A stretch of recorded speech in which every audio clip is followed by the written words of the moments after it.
Students, this is Jezulkar sir here. Today we are going to learn Bill of Exchange, chapter number 7. Under this chapter, we will learn different types of contents, just like a introduction, necessity, meaning definition of Bill of Exchange, draft format of Bill of Exchange, parties to the Bill of Exchange, acceptance of bill, term of bill, days of grace, date of maturity, due date, and types of bills. Number next, we will learn how using bill, dishonor of bill, noting and protesting of bill, notary public and noting charges, accounting treatments of bill by the drawer.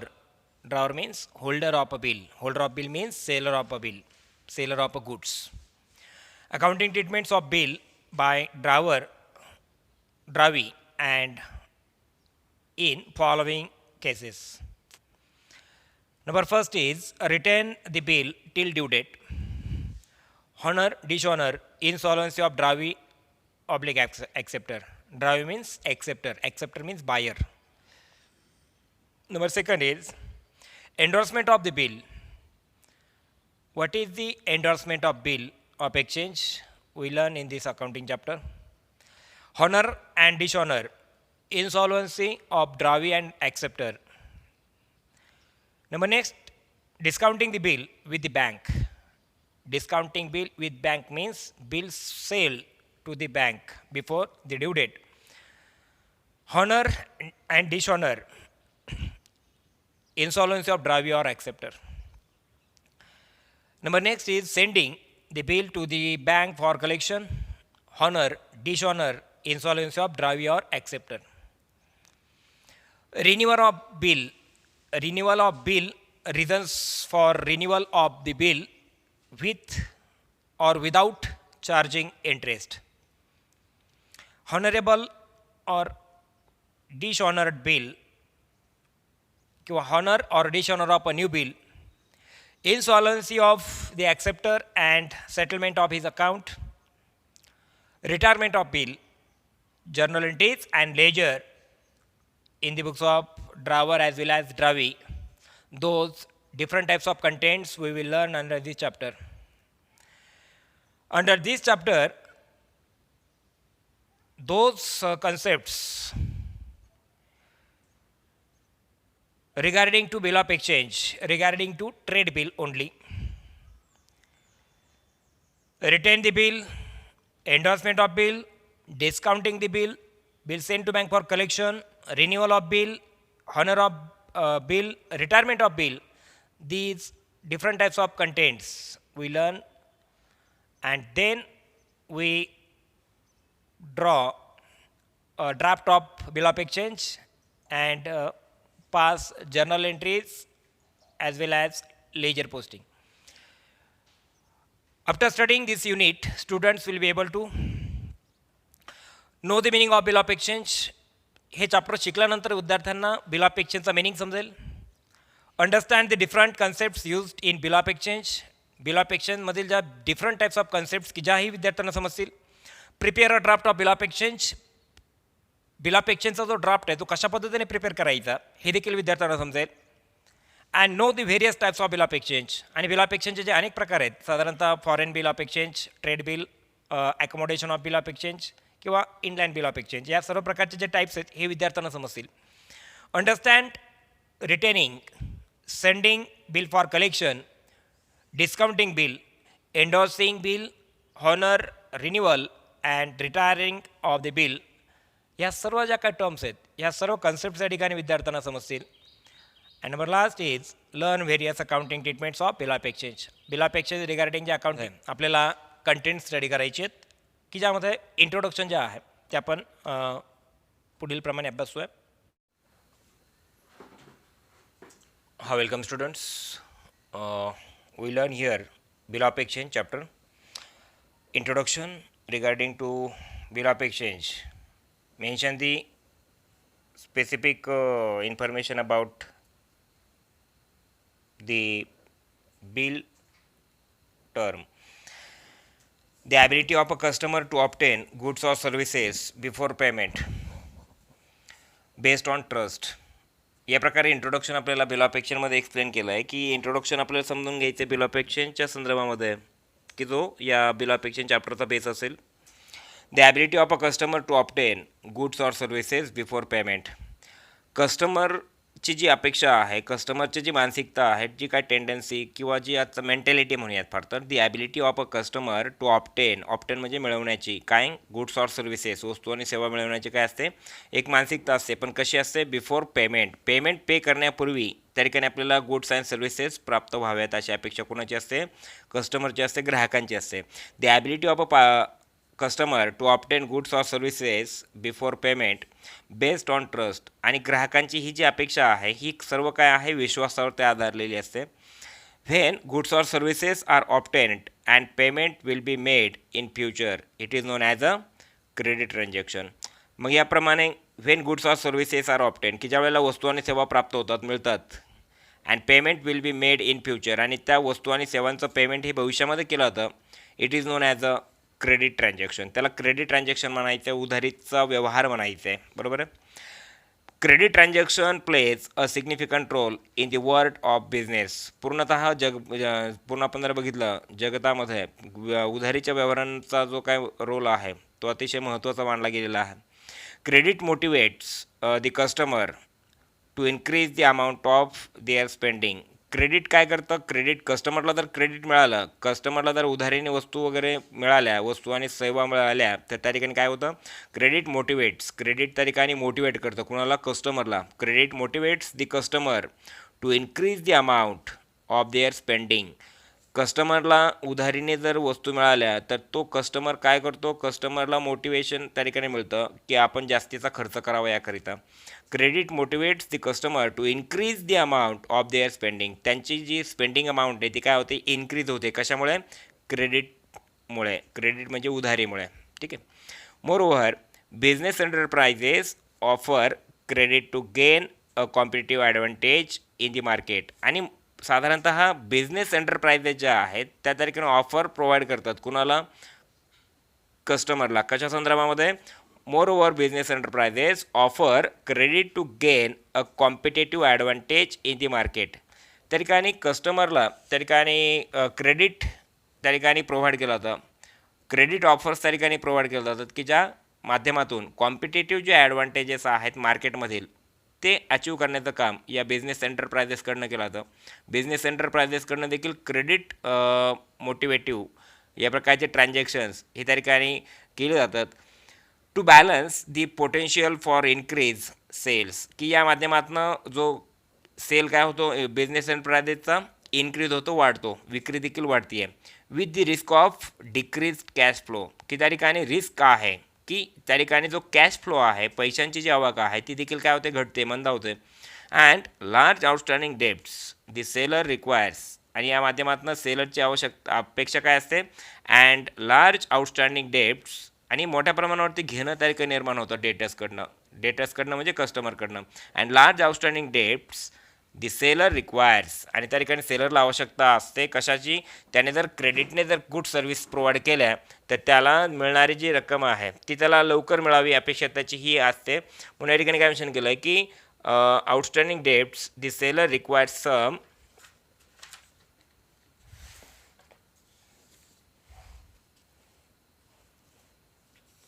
Sort of commitment or promise from customer.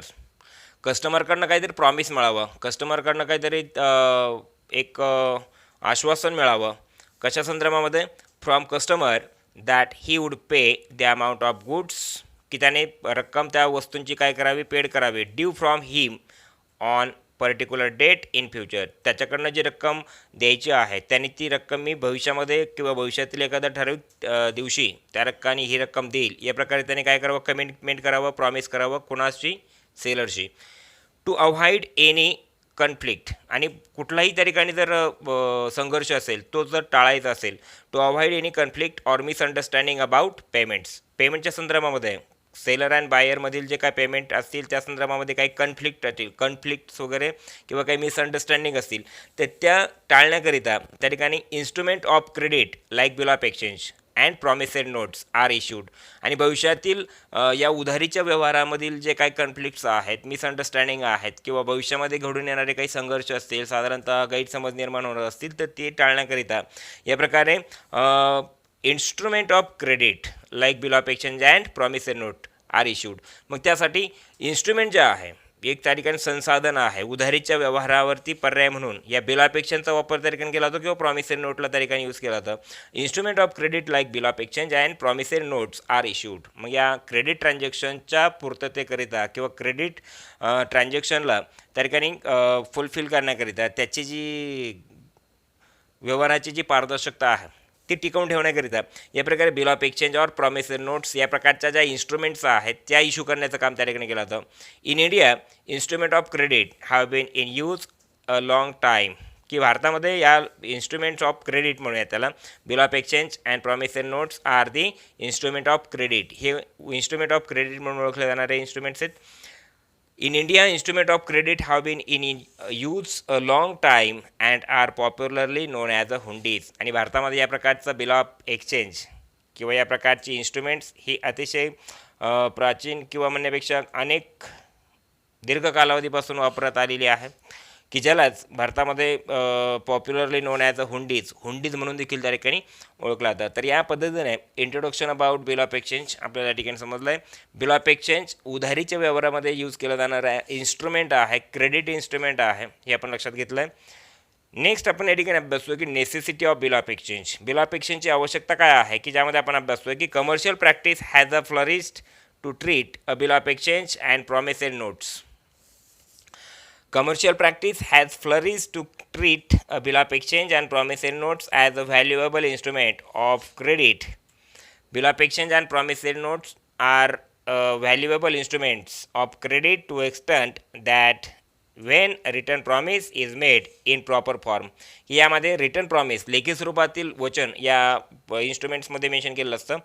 And on proper stamp paper it is understood that. आणि हे proper stamp पेपरवरती या प्रकारचं return acknowledgement यामध्ये mention केलं असतं. Return promise यामध्ये या इन्स्ट्रुमेंटवरती मेन्शन केलं असतं.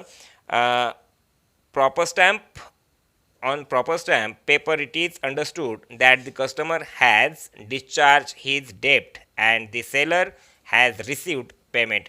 की त्या ठिकाणी या रिटर्न प्रॉमिसमुळे कस्टमरला देखील समजतं की it is understood that the customer has discharge his डेप्ट.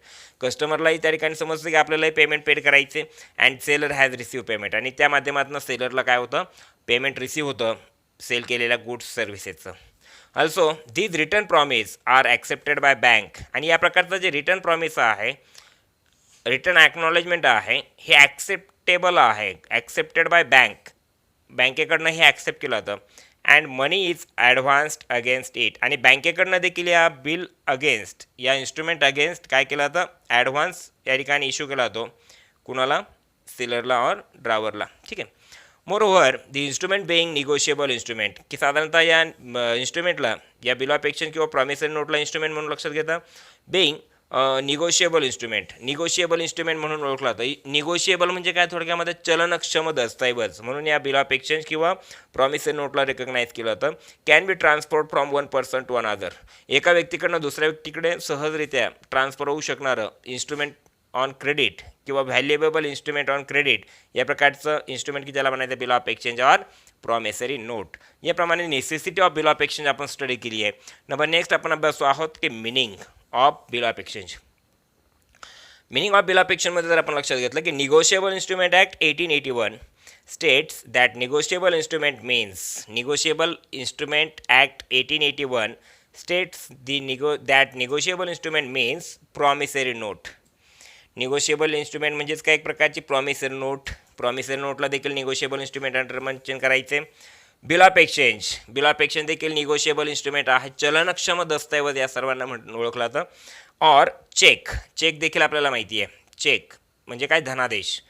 म्हणजे promissory note, bill of exchange, cheque, those are the examples of negotiable instrument. Those are converted into cash very easily in a particular period किंवा after a particular period.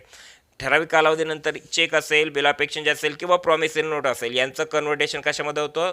कॅशमध्ये easily त्या ठिकाणी होतं, म्हणून याला negotiable instrument म्हणून लक्षात घ्यायचे.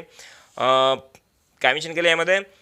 Promissory note, bill of exchange और चेक पेबल आयदर ऑर्डर और बिअरर. साधारणतः हा ऑर्डर चेक असेल, ऑर्डर असेल किंवा बिअरर असेल, यापैकी काहीही की ज्याला म्हणायचं negotiable instrument. A bill of exchange is a return acknowledgement. Bill of एक्सचेंज काय आहे? इथे मिनिंग लक्षात घ्यायचं. तुम्हाला बिल ऑफ एक्सचेंज आपण आफ्टर स्टडी करतो, याचा अर्थ बिल ऑफ एक्सचेंजचा मिनिंग काय आहे? A bill of exchange is a return acknowledgement. लेखी स्वरूपातील या ठिकाणी कर्ज घेतल्याची जाणीव किंवा कर्ज घेतल्याची कबुली की ज्याला म्हणायचं रिटर्न ॲक्नॉलेजमेंट, लेखी स्वरूपाची कबुली. A bill of exchange is a return acknowledgement of डेप्ट. डेप्ट म्हणजे कर्ज घेतल्याची कबुली. अँड ऑल्सो अ प्रॉमिस, सोबतच की ज्याला वचन म्हणून देखील म्हणू शकता तुम्ही. And also a promise to pay डेप्ट according to the terms of the bill.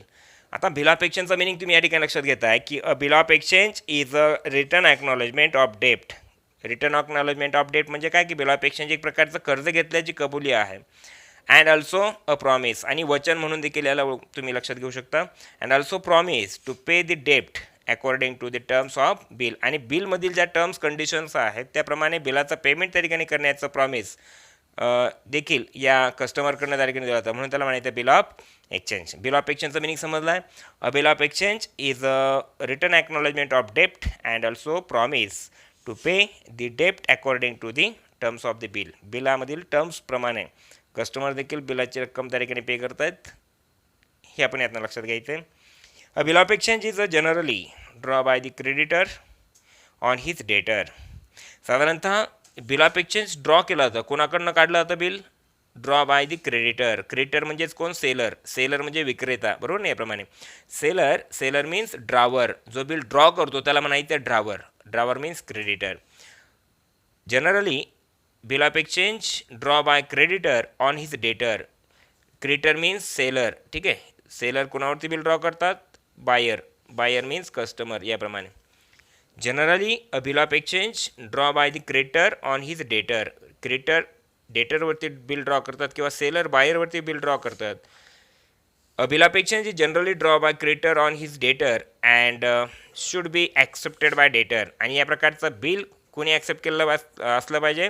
Should be accepted by debtor. आणि ही डेटरने बिल काय केलं पाहिजे? ॲक्सेप्ट केलं पाहिजे, की त्यालाच बायर म्हणून ओळखला जातं. डेटर मीन्स बायर, याप्रमाणे. तर अशा पद्धतीने meaning of bill of exchange आपण स्टडी केला की a bill of exchange is a return acknowledgement of dept and also promise to pay the डेप्ट according to the term of bill. या प्रकारे तुम्ही मिनिंग मेन्शन करायचं आहे या बिल ऑफ एक्सचेंजचा. मला असं वाटतं बिल ऑफ एक्सचेंजचा जो मिनिंग असेल हा प्रॉपरली आपण लक्षात घेतला आहे. Bill of exchange is generally draw by creditor on his डेटर.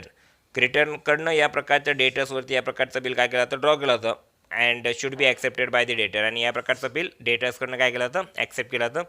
या प्रकारे आपण meaning of bill of exchange study केला आहे. सोबतच आपण definition of bill of exchange study करतो अँड प्रॉमिसरी नोट यांच्या जे काही काय ज्या डेफिनेशन्स असतील त्या आपण या ठिकाणी स्टडी करताय. Section 5 of the negotiable instrument act 1881 defines bill of exchange as. Bill of एक्सचेंजचा डेफिनेशन काय दिली यामध्ये? साधारणतः a bill of exchange is an instrument in writing containing. बिल ऑफ एक्सचेंज काय आहे? लिखित स्वरूपातील एक काय आहे? इन्स्ट्रुमेंट आहे. A bill of exchange is an instrument in which. Instrument म्हणजे संसाधन, एक साधन आहे, वित्तीय साधन त्याला तुम्ही म्हणू शकता. A bill of exchange is an instrument in writing containing an unconditional order. Unconditional म्हणजे विनाशर्त असा आदेश की ज्यामध्ये असतो साईन बाय द मेकर. त्या बिलावरती कोणाची साईन असते? Maker. Maker means creditor. Creditor means seller. जो बिल ड्रॉ करतो त्याला म्हणायचं मेकर. मेकर म्हणजे बनविणारा. बिल जो बनवतो त्याची त्या बिलावरती काय साईन असते. डायरेक्टिंग अ सर्टेन पर्सन, की त्या ठिकाणी कुठला तरी एका व्यक्तीला त्या बिलाच्या माध्यमातून निर्देशित केलेलं असतं, दिग्दर्शित केलेलं असतं त्या व्यक्तीला पैसे द्यायचे. या प्रकारची ऑर्डर त्यामध्ये मेन्शन केली असते. कुठली ऑर्डर मेन्शन केली असते? अनकंडिशनल ऑर्डर त्या ठिकाणी मेन्शन केली असते. Directing a certain person to pay certain sum of money only to. ती रक्कम, ठराविक जी रक्कम त्या बिलावरती असेल ती रक्कम त्या ठिकाणी त्या व्यक्तीला द्यावी या प्रकारची ऑर्डर, अनकंडिशनल ऑर्डर त्यामध्ये मेन्शन केली असते. Or to the order of certain person. Or to the order of certain person, किंवा एखाद्या ठराविक व्यक्तीच्या ऑर्डरप्रमाणे ज्या व्यक्तीचं नाव त्यामध्ये नमूद केलेलं आहे त्या व्यक्तीच्याही आदेशाप्रमाणे ती रक्कम काय करावी, कोणाला तरी द्यावी. Or to the bearer of the instrument, किंवा जो बिअरर आहे, जो इन्स्ट्रुमेंटचा वाहक आहे, ज्याच्या ताब्यामध्ये बिल ऑफ एक्सचेंज असेल त्याला या प्रकारची रक्कम अदा करण्यात यावी. या प्रकारची अनकंडिशनल ऑर्डर या बिल ऑफ एक्सचेंज या इन्स्ट्रुमेंटमध्ये रिटर्न कंटेनिंग या फॉर्ममध्ये मेन्शन केले असते. तर अशा पद्धतीने definition of bill of exchange आपण या ठिकाणी स्टडी केली आहे. ठीक आहे. नंबर नेक्स्ट आपण अभ्यासतो की feature of bill of exchange. Bill of एक्सचेंजचे फीचर्स काय आहेत ते आपण थोडक्यात समजून घ्यायचे आहेत. की it should be in writing. Bill of एक्सचेंज कसं असलं पाहिजे, नेहमी लिखित स्वरूपामध्ये असलं पाहिजे. It must be stamped as per Indian stamp act 1899. याप्रमाणे 1899 या ॲक्टप्रमाणे हा बिल ऑफ एक्सचेंजचं जे काही इन्स्ट्रुमेंट आहे ते कसं असलं पाहिजे, नेहमी स्टॅम्प्ड. इट मस्ट बी स्टॅम्प, की ज्याच्यावरती शिक्कामोर्तब बसला पाहिजे. शिक्का स्टॅम्प म्हणजे थोडक्यामध्ये शिक्का. It must be stamped as per the Indian stamp act 1899. It must number third is it must be dated. Bill of एक्सचेंजवरती काय असले पाहिजे, डेट असले पाहिजे. हे कंपल्सरी आपण लक्षात घ्यायचे. बिल ऑफ एक्सचेंज विदाऊट जर डेट असेल तर आपल्याला ड्यू डेट कॅल्क्युलेट करणं इम्पॉसिबल असेल, हे लक्षात घ्यायचं. It must be dated. Bill of एक्सचेंजवरती काय असली पाहिजे, डेट असली पाहिजे. Number fourth is it must be contain an order to pay certain sum of money. की त्या ठिकाणी बिलावरती त्या एक प्रकारची ऑर्डर मेन्शन केली असली पाहिजे की order to pay certain sum of money, या प्रकारची ऑर्डर त्यावरती असली पाहिजे. Number fifth is the order must be unconditional. आणि ही जी ऑर्डर असेल ही कशी असली पाहिजे, अनकंडिशनल, विना शर्त. कुठल्याही प्रकारची अट, कुठल्याही प्रकारची शर्त त्यामध्ये नसली पाहिजे. Number next is the amount must be payable either to a certain person. की त्या ठिकाणी ठराविक व्यक्तीला त्या ठिकाणी अमाऊंट पे करण्याची त्या ठिकाणी काय असली पाहिजे, amount must be payable either to a certain person. ठराविक व्यक्तीला त्या ठिकाणी ती अमाऊंट पे करण्याची त्या ठिकाणी केली पाहिजे, किंवा रक्कम त्या ठिकाणी त्याला द्यायची आहे हे त्यातनं इंडिकेट केलं गेलं पाहिजे. The amount must be payable either to a certain person or his order to the bearer. किंवा त्याच्या ऑर्डरप्रमाणे जो बिअरर असेल, जो वाहक असेल ऑफ बिल, त्या प्रकारे अमाऊंट त्या ठिकाणी पे केली गेली पाहिजे. आणि नंबर नेक्स्ट आहे it must be sign by the maker. आणि बिल ऑफ एक्सचेंजवरती कोणाची सही असली पाहिजे, maker. Maker means drawer. Drawer means seller, जो सेल करतो गुड्स त्याला म्हणायचं सेलर. ठीक आहे. याप्रमाणे एक लक्षात घ्यायचं या पद्धतीने. ही असतील सर्व features of bill of exchange. ठीक आहे. बिल ऑफ एक्सचेंज सोबतच आपण या ठिकाणी बसतोय प्रॉमिसरी नोटचंही डेफिनेशन असेल की सेक्शन 4 ऑफ ही निगोशिएबल किंवा section 4 of negotiable instrument act 1881 defines promissory note as. आता प्रॉमिसरी नोट म्हणजे काय की वचनचिठ्ठी, बरोबर, याप्रमाणे. आणि बिल ऑफ एक्सचेंज म्हणजे काय, थोडक्यामध्ये हुंडीच, याप्रमाणे आपण लक्षात घ्यायचे. A promissory note is define as an instrument in writing. Bill of exchange सोबतच प्रॉमिसरी नोट देखील कशामध्ये आहे, इन्स्ट्रुमेंट आहे. इन रायटिंग हे देखील कशामध्ये असतं, नेहमी रिटर्न रायटिंगमध्ये असतं. Not being a bank note or a currency note. की त्या ठिकाणी की जिचं बँक नोट किंवा करन्सी नोटमध्ये त्याचं जे काही एक्झिस्टन्स किंवा ज्या ठिकाणी अस्तित्व नसतं. Containing an unconditional undertaking sign by the maker. की त्या ठिकाणी unconditional undertaking sign by the maker to pay a certain sum of money only to the order of a certain person or to the bearer. Certain person or to order of the bearer. जो bearer आहे, जो वाहक आहे त्या इन्स्ट्रुमेंटचा, त्याला या प्रकारच्या इन्स्ट्रुमेंटमध्ये include केलेली जी अमाऊंट आहे ती पे करण्यात यावी. या प्रकारची अनकंडिशनल ऑर्डर या प्रॉमिसरी नोटमध्ये देखील या ठिकाणी मेन्शन केले असते. तर ही झाली डिफिनेशन ऑफ प्रॉमिसरी नोट. ठीक आहे. आपण या ठिकाणी अभ्यासतोय नंबर नेक्स्ट. आता नंबर नेक्स्ट लेक्चरमध्ये आपण जे काय अभ्यासणार आहोत की parties to a bill of exchange. Parties to a bill of exchange ह्या टर्म्स आपण नेक्स्ट लेक्चरमध्ये कंटिन्यू करणार आहोत. ठीक आहे. निश्चितपणे बिल ऑफ एक्सचेंज कन्सेप्ट जे आहे, introduction, necessity, meaning and definition of bill of exchange ह्या लेक्चरमध्ये आपण समजून घेण्याचा प्रयत्न केला आहे. नेक्स्ट व्हिडिओमध्ये आपण बिल ऑफ एक्सचेंज रिगार्डिंगच्या different types of concepts just like a parties to a bill of exchange ही कंटिन्यू करणार आहोत. ठीक आहे. थँक्यू.